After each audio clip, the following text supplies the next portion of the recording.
अस्सलाम वालेकुम नाज़रीन, आप देख रहे हैं JN न्यूज़ HD।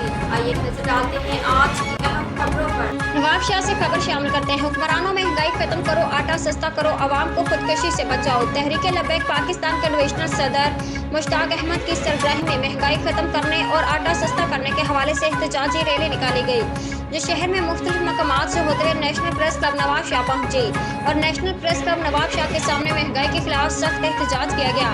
इस मौके पर तहरीक लबैक पाकिस्तान के डिविजनल सदर मुश्ताक अहमद जट और समेत कारकुनान और रैली के शुरका ने मीडिया से बातचीत करते हुए कहा कि मुल्क में महंगाई बहुत बढ़ गई है और आवाम के लिए आटा भी नायाब हो गया है।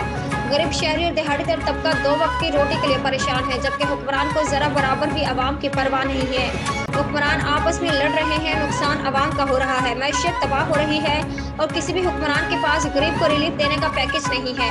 और मजीद कहा कि गरीब शहरी और दिहाड़ी दर तबका खुदकशी करने पर मजबूर है।